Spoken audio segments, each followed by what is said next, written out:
Hi everyone. Hi everyone.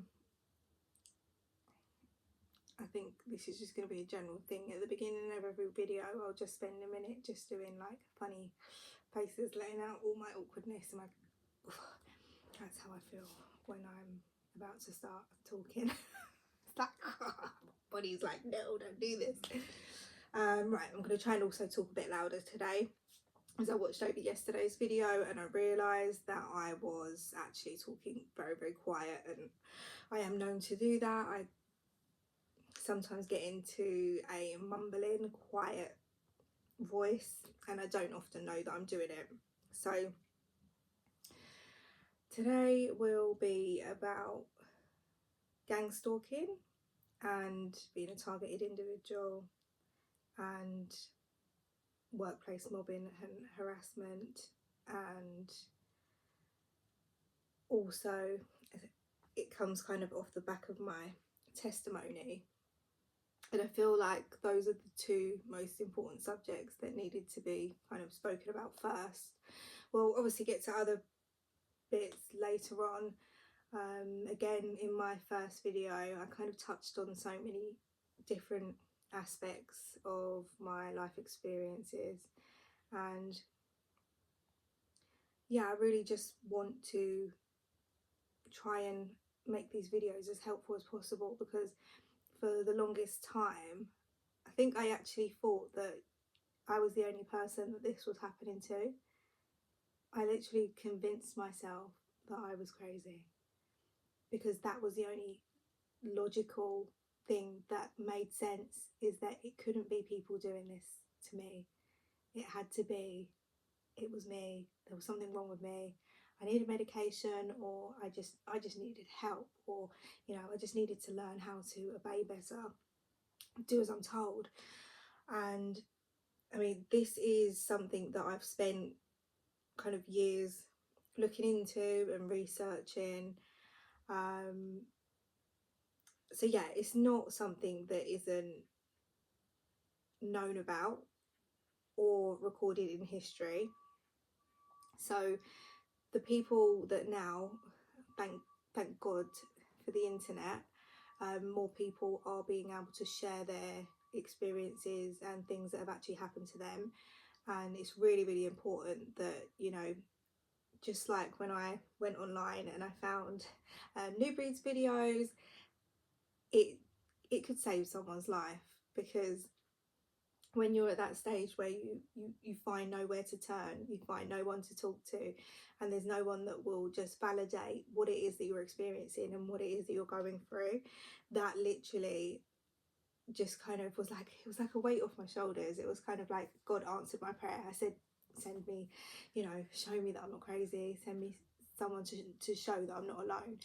And even though that, these people that we watch their videos on YouTube, they may be on the other side of the world, but I remember saying when I watched his video in the beginning, like, you were so brave, because I knew how scared I was trying to explain it to other people, or that people didn't believe me, or saying it out loud. And it does make you sound crazy, and there is a risk attached to speaking out about these things, and there is backlash that you will face. And when you're a parent especially, people will look at you and think, you know what, you're crazy, or you should be locked up. But I'm hoping today that I can kind of discuss it in a logical manner, that helps others to understand what's happening. Again, just like with other content creators or other people that have spoken out about this, we know that we are going to be hated on for speaking out, because that is the tactic of the enemy, is to stop you from speaking out, is to stop you from sharing your experiences, it's to isolate you, it's to make you alone, it's to make you feel like no one would ever believe you, so you shouldn't, and don't talk about it. And just, if you could just curl up somewhere and die, or just be a drug addict or something like that, that is what they would prefer. So again, the reason I'm doing this is being that I've gone through stages of depression, addiction, really, really low lows that it's taken me really accepting the truth, and you can't heal until you accept the truth. And there are times when I've tried to live in that lie. I've tried to live and just be like, do you know what, I'm crazy, I just need to repress these thoughts that like I'm thinking, or things that have happened. And I don't know about other people, but like I've always been a very intuitive child. So growing up, I was always just like, it's really hard to explain, but because I was more of an observer, I would observe and read people really well. And because of the situation where my dad was quite, like, I wouldn't like to use the word reckless, but you didn't really know what you was getting. So I was quite used to, like, I was aware. I was always really, really self-aware. As mentioned, my kind of start in life was quite, confusing for a little child. So I was always really like, maybe even to a certain extent, I was a little bit like frightened, because it was just me and my mum. My dad was quite scary at times, so I was always aware. I started to have quite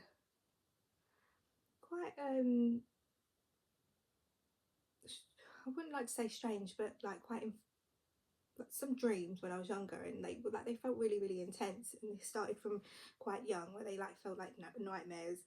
And as I got older, like I always had this kind of like sense of anxiety. And again, that might go down to the, as I say, trying to get the diagnosis for being neurodivergent. I do believe it runs in my family. Um, Again, that is another trait of you. You have different senses that other people might not see. They might not see certain things, but you do see it, because it's kind of like you've got an extra sense kind of thing. And so yeah, so growing up, I always was really, really observant. And I will be completely honest, there was times when, when I was younger, because I started smoking weed quite young, that I would get paranoid. But that's another thing that I've learned, is that what are they pushing now more than anything on, in society, in this country, in the world, is to smoke weed. And one of the top side effects of smoking weed is paranoia.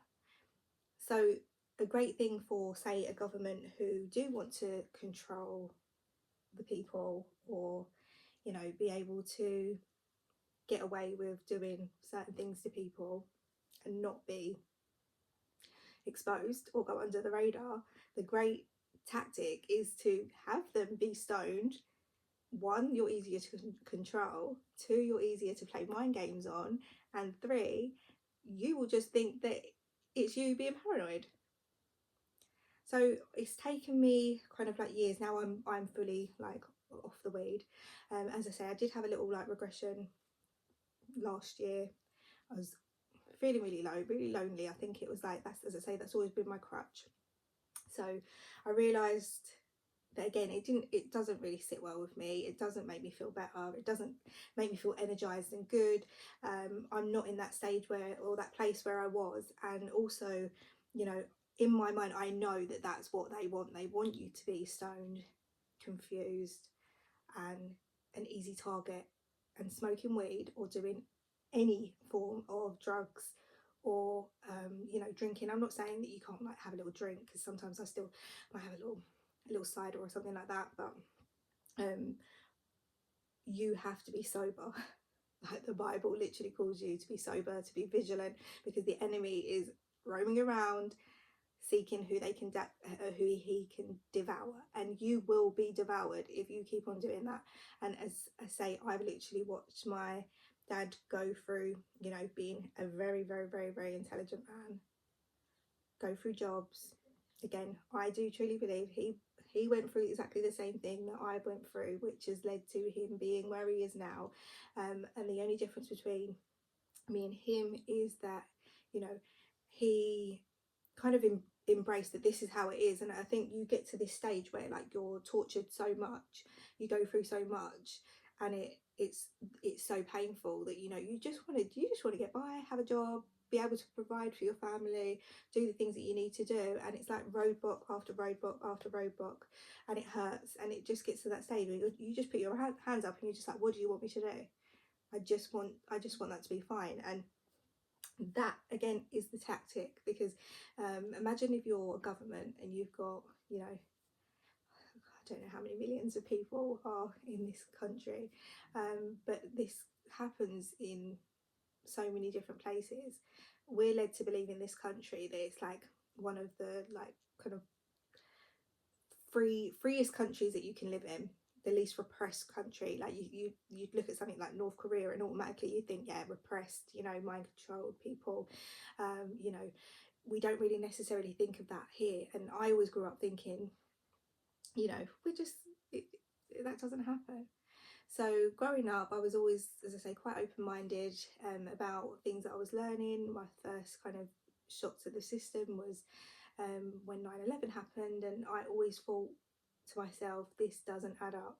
And when you're kind of an observer and you observe all the facts, and you've got people telling you that this is what happened, but you've got the facts, and often again being in like relationships, as you start to grow, you start to realize that you can have someone in front of you who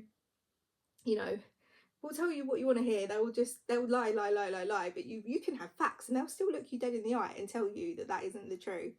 And with gang stalking, that is what it is. But the thing is, now it's become so advanced, and it's become so tactical with the way that they use people to do these things to others in society. And as I say, with like my relationship with God, as I was starting to really accept what he said to me, that you're not crazy. There are people out there that want to destroy you. There are people that are following you with each job, and these people are invoked by demons, and it's their family bloodline. That you was supposed to be this person. You were supposed to be a drug addicted, broken person. That is your destiny of what the enemy wants for you. He already has a plan for your life. God has a plan for your life.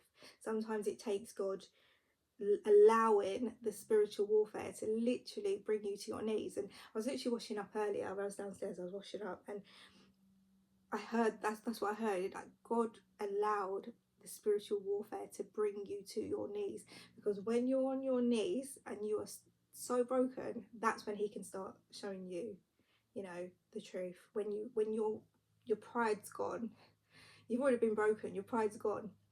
And he literally showed me as well. The thing is with us was that we literally are our own worst enemy. And I went through all of that. I saw all of that stuff, and I still last year fell again. I fell because I let my emotions overtake. So I do completely trust God that like he literally does know what's best for us. He knows what's best for me, and he knows my weaknesses. And it's taken time for me to really, really just trust that like my Father in heaven knows me better than I know myself. He knows what I need.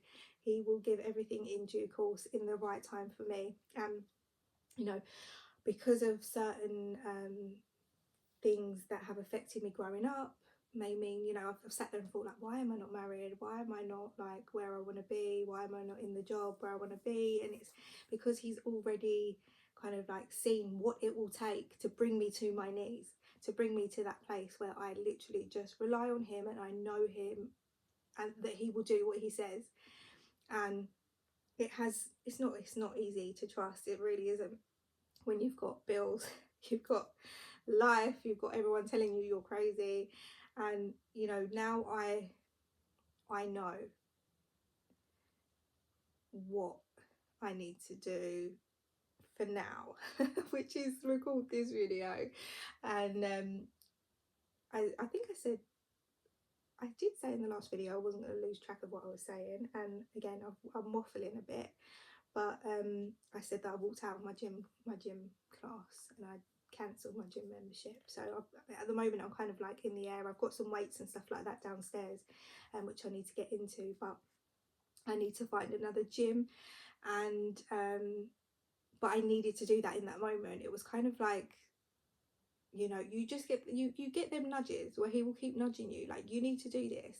Like, our God will not be mocked. He will not be mocked. And while they are mocking, which, if you look at TV now, you look at society now, it is all built on mocking God. They mock him all the time, every day, and it is mostly Jesus that is mocked, and that is the aim of the game. And music now, you know, and it's so easy for us to kind of be,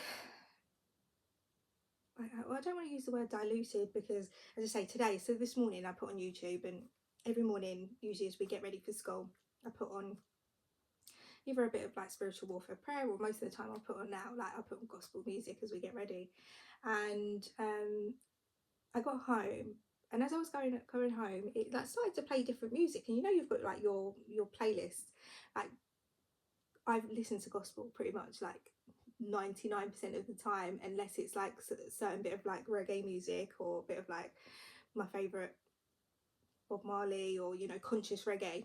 That is all that I try and listen to now, because I know that you are deeply affected by music. So when you go to a shopping centre now, this really, really, it not offends me, but like, it really kind of like irks me that when we're walking through shopping centres and you hear them like playing like Rihanna, and it's like a song like Rude Boy, and it's like, back then I loved that song. I was like, yeah, loved it. Loved all them like Rihanna songs, and, you know, I thought I was like good girl turned bad.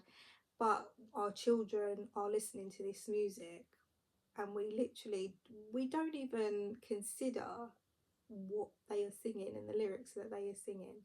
And today, as I say, the enemy is like trying to get in my head a bit, and I feel like, because I've been really, really good, I haven't been partying, I've had a few people kind of approach me and be like, kind of, oh yeah, do, like, can I come round, or do you want to like, oh, just say things like, oh yeah, do you like having a drink or whatever. And I've had to be really, really strict with myself in regards to like, no, I just need to really, really focus. And it's helped me get to this place now where I feel confident enough to speak, because, as I say, because of the warfare, because of the things that have happened, as I say, with the workplace harassment and the stalking and the gang stalking that I've experienced, I actually could never have imagined that I would be speaking in front of a camera like this, because I could, well, before I had my daughter, I actually couldn't even sometimes look at myself in the mirror.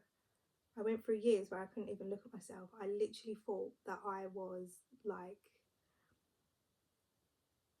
the worst. Like, I couldn't look at myself, because I hated myself that much. And now I'm sitting here with like minimal makeup on, talking, and that's what I mean. God is good. He is a healer. He will literally change things for you.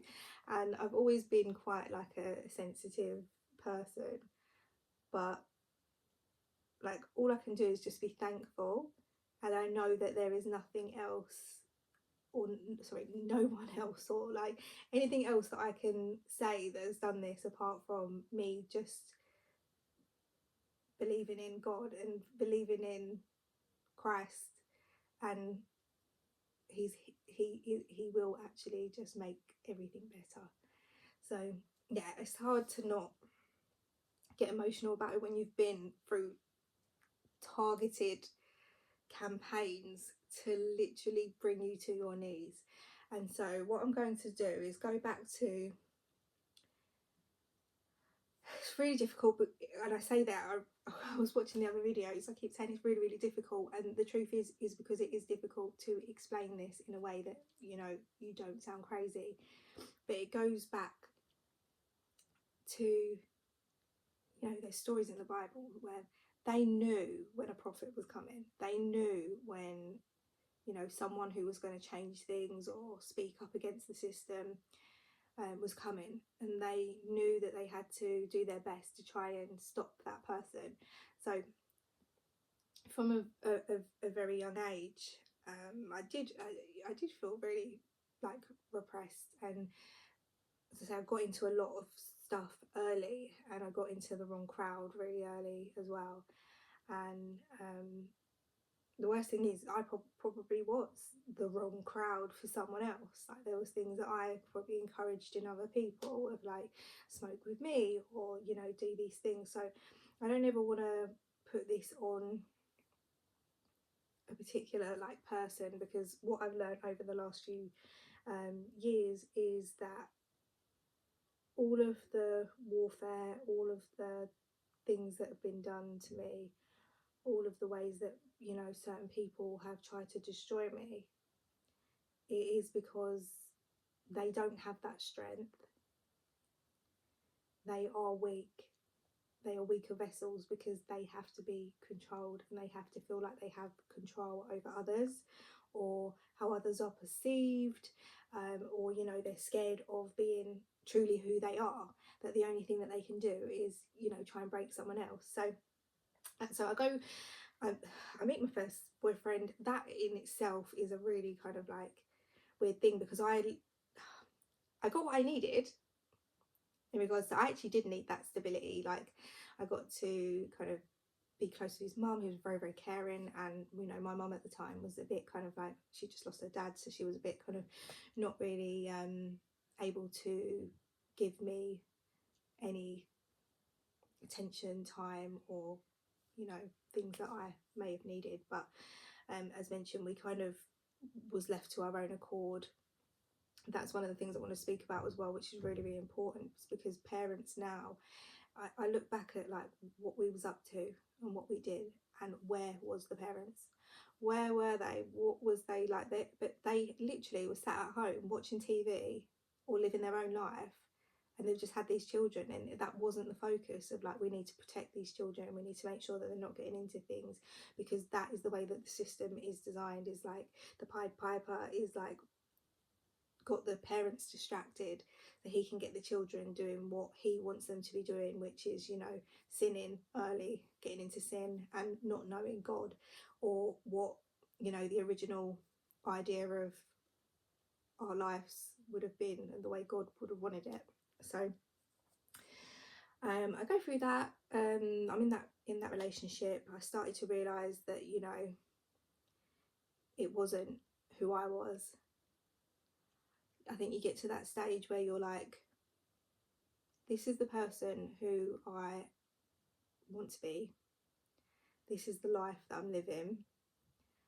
And for me, no amount of money, no amount of security was worth me being able to lie to myself. And as I mentioned, I kept getting like, he would cheat on me a lot.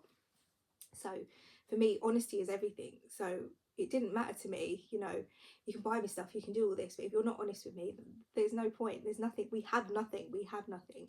So I would hold on regardless. But I kind of knew there was like, it got to a stage where I was like, this is not what I want. As I made the choice, you know, as I say, the enemy will come to you with an option. It When I was in them circles doing reckless things, living recklessly, involved in badness, everyone loved me. I had the biggest group of friends. I had so many friends. We lived in the big house. Everyone wants to come round, you know, your biggest friends. The moment I said, you know, I don't want to be part of this. Like, I'm going to go to uni. I hope that you will I hope that you'll follow with me, and, you know, we can go and have a normal life. You've got a career, like you've got a trade. That's all we need. That wasn't what that person wanted, and that's fair enough. You make your own choices. But the moment I left was the moment I saw my life completely crumble and change. And it wasn't just because I was, you know, on my own. Yeah, granted, I'd never known how to be on my own because I was like 14, and again, I didn't have the support of a mum and a dad at all. It was, I really depended on his family also, like his mum and stuff, to give me the like stability that I required. And I kind of like maybe I did end up like relying on him more as like, you know, I'd never really provided for myself or taken care of myself fully. And going to uni was a big eye opener, you know, without parental support or anyone even really knowing what I'm doing. So yeah, by the time I got to uni and I left, I kind of was like in and out of that relationship because I still was hoping that he would follow me and we could start a life away from everything that we'd been brought up in. And so that's when the weird stuff started to happen.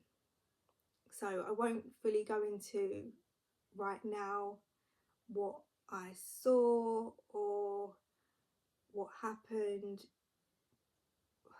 It's really difficult because my story is so in depth, and I will be writing, and I do write. I find it easier sometimes to write about it than talk about it because it is such an intriguing, like it's really, really, it's a really crazy story. But I was threatened. I was in a really like tough situation where I didn't really know where to turn. I've seen this information, I've learned this information, and all of a sudden I became the target of everybody's anger because they knew that I was someone who wouldn't act like I didn't see it. So the only way to kind of stop the possibility of other people finding out, or you know, this girl might talk to other people, was to put fear in me. So towards the end of that relationship, I was, you know, the worst thing is because I'm very like, you know, it's like the processing. Sometimes you don't realise in that moment that you're, you know, you're being threatened. You don't necessarily, because I'm so like, oh yeah, like, and it might take me like sometimes months, days, years to realise that was what's happening, because I don't often feel the fear in the actual moment. Sometimes I don't actually think like logically in the moment until like after, and I'm like, oh wow, that's what they actually meant when they said that. So towards the end of that relationship, I was taken to see a psychic, which I'd never really even considered, but it was like a gift to me. I must have been, that was like kind of like towards the very end of that relationship. So I was taken to a psychic. She told us, and it was like a moment of like, all I felt in that moment was kind of like shame, because I was like, well, what are these things that are watching all the time, what are they telling you? Like, do they see the things that, like, you know, we get up to, or you know, certain things? Like, I don't want you like knowing this stuff. And she, you know, she talked, what she said, kind of, it stayed with me for a long time. So I am still in the stage of really like breaking off of like what was said to me, because they do not control your destiny. And you know, the Bible is very clear on things like that. And that's the problem, is that so many people these days, when you're young, or you know, you don't know any better, you are taken to these people, or you know, you accidentally fall on these things that you should not be touching and that you should not be knowing. And you know, the information that she told me, you know, she said that your boyfriend, he will be with a blonde Australian girl. Like, and do you know, I'm like leaving, like, how am I supposed to deal with this information? Like, this is heartbreaking kind of thing. But yeah, I knew that it was something deeper, that they wanted to know my destiny. It wasn't about me. They wanted to know my destiny. They wanted to know about me. So after that, it was really strange actually. We actually went to Paul McKenna, which is a top hypnotist as well. They took us there to go and see one of his shows. And the reason I'm talking about this now is because it leads into how gang stalking actually works. And I don't know if many of you, like years back, there was a show, and Paul McKenna actually did the show, and he took they take a man, they like say, well, all right, we're going to bring you to the studio. And when they get there, they ask him questions, and you know, Paul McKenna already knows his answers, And then he says, well, do you know why? Do you know how I know your answers? And it's because we've been programming you from the moment we picked you up. We've been showing you these images. We've been showing you these things. So when you get there, we already know what you're going to pick, and we already know like what you're going to do. And that is the whole point of like, with it goes back with like mind control, MK Ultra, which is a part of gang stalking, which is how sometimes you may act a certain way and you're thinking, why am I acting this way? This is not me. This is not who I am. And you are being controlled and led to feel like that. And it does go that deep, where there are people that do this. And you've got to understand is that when your job is to control a nation of people, what is the best way that you can do that? That is to control them without them knowing that you are in control. Again, that's why they call it the hidden hand, because you often don't know that you're being controlled. So after that, you know, I felt really reckless, and it was really strange actually. I remember one night, after we'd done that, the reason we went to see the show is that his sister was actually training to be a hypnotist.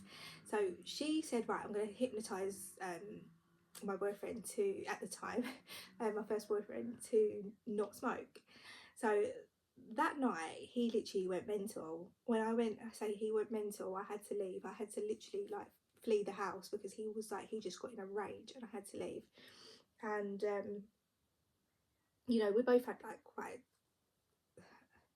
a passionate kind of like, lots of fighting, like that's just how it was for us. So I didn't really think until later, when I realised that that was really weird.